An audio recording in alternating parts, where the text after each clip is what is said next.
تڑپا کرتے تھے۔ حضرت فضیل بن عیاض رحمت اللہ علیہ فرماتے ہیں بغداد میں بارش نہیں ہوتی تھی، قحط پڑ گیا، جانور پیاس سے مرنے لگے، جوان بچے بوڑھے نڈھال ہونے لگے۔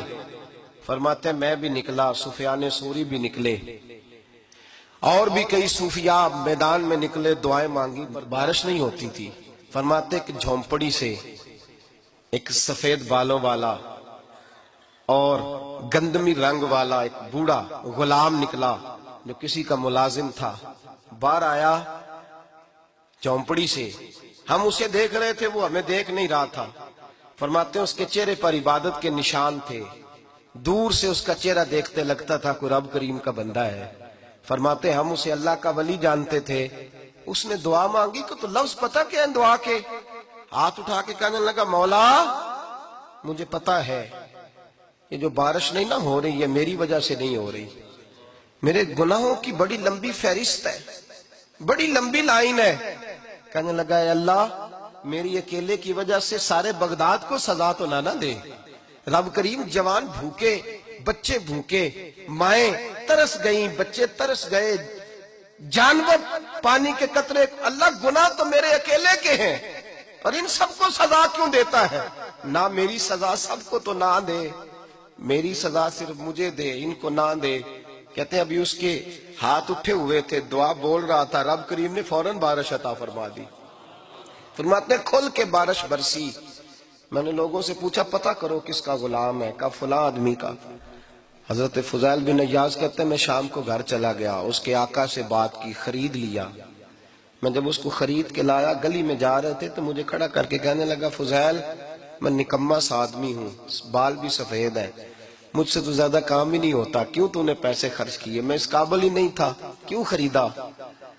تو حضرت فضیل ابن عیاض کہتے ہیں میں نے اس کو کہا کل جو تو نے دعا مانگی تھی تو نہیں دیکھ رہا تھا، ہم دیکھ رہے تھے، تو مقبول ہے رب کریم کی بارگاہ کا، تجھے اس لیے خرید کے لایا ہوں، تو مقبول ہے۔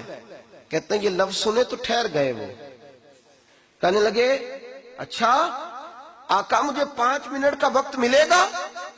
میں نے کہا ہاں ہاں ضرور ملے گا۔ کہتے انہوں نے وہیں نماز کی نیت باندھ لی، 2 رکعتیں پڑھی اور 2 رکعتیں پڑھ کے ہاتھ اٹھائے، کہنے لگے مولا تیرا اور میرا راز تھا، تو نے راز کیوں کھولا؟ اللہ مسترنا بستری کل جمیل، یا اللہ تیرے پاس پیارے پیارے پردے ہیں، ایک پردہ مجھے عطا کر دے، مجھے اپنا رکھ، مجھے لوگوں کے سامنے میرے پردے نہ کھول۔ آپ فرماتے ہیں یہ کہہ کہ وہ زمین پہ بیٹھے کلمہ شہادت پڑھا، ان کی روح پرواز کر گئی۔ میرے بھائی جو زیادہ پرہیزگار تھے، جو بڑے رب کریم کے بندے تھے، ان کے تو آنسو خشک ہی نہیں ہوتے، وہ تو تڑپا کرتے، صبح شامیں ان کی روح کے گزرتے تھے اور رب کریم کی ناراضگی سے ڈرتے تھے۔ وہ کہتے تھے مالک کہیں ناراض نہ ہو جائے، کہیں بگڑ نہ جائے۔ میرے رسول کریم صلی اللہ علیہ وسلم کے صحابی کہتے ہیں ایک جنگ سے خوشخبری آئی، تو جو خوشخبری لانے والے تھے وہ حضرت عمر فاروق رضی اللہ تعالیٰ عنہ کے پاس پہنچے خوشخبری دینے۔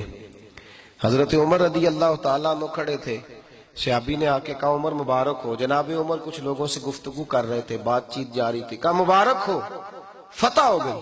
حضرت عمر کہنے لگے ٹھہر تو جا، اس سے تو بات کر لینے دے جس سے کر رہا ہوں۔ جب کہنا ٹھہر تو جا، تو وہ جو پیچھے کھڑے تھے وہ شرمندہ ہو گئے، اتنی سی بات ہے نا، چودھری تو بندہ بنتا ہی تب ہے جب 5-10 کی ایک دن کے اندر بےزتی کر لے، پڑھا لکھا تو بنتا ہی تب ہے جو 10-15 کو جاہل کہہ لے، تو بڑا تو بنتا ہی تب ہے جو 5-6 کو نیچا دکھا لے۔ تو یہ ہماری ڈگریوں کا تو مزاج ہی بڑا مختلف ہے، ہم تو اعزاز والے ہوتے ہی تب ہیں جب کچھ چھوٹا ہوگا تو ہم بڑے ہوں گے نا، ہم تو چاہتے ہیں ہمیں کچھ چھوٹا ملے، کسی کو چھوٹا کر کے اس کے قد پہ سوار ہو کے بڑا ہونا چاہتے ہیں۔ اتنی سی بات تھی کہ ٹھہر جانا یار پہلے اس کی تو سن لینے دے۔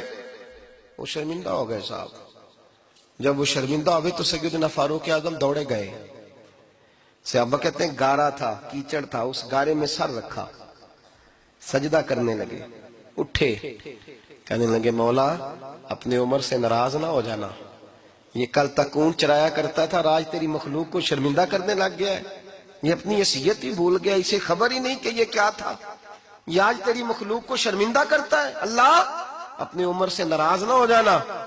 وہ شخص کہتے ہیں پیچھے آ کے کھڑا رو رہا ہوں. میں نے کہا عمر کیا کر رہے ہو؟ فرمایا نہیں یار میں نے تجھے شرمندہ کیا ہے, یہ میں بھول گیا تھا کہ میں کیا ہوں. بھائی اپنی حیثیت کا تعین کریں, آؤ آج اپنی حیثیت کا تعین کریں. دیکھیں ہم کہاں تھے, کہاں بیٹھے, پلٹ کے دیکھیں کیا تھے, ہم کیا ہیں. راتیں کہاں گزرتی ہیں, صبح کہاں بیتتی ہیں. ایک لمحے کے لیے پلٹ کر اپنے ظلم, زیادتیاں, جھوٹ, غیبتیں, بے حیائیاں, اپنی زندگی کے امور کا اگر ہم یک نظر جائزہ لیں, پیچھے پلٹ کے دیکھیں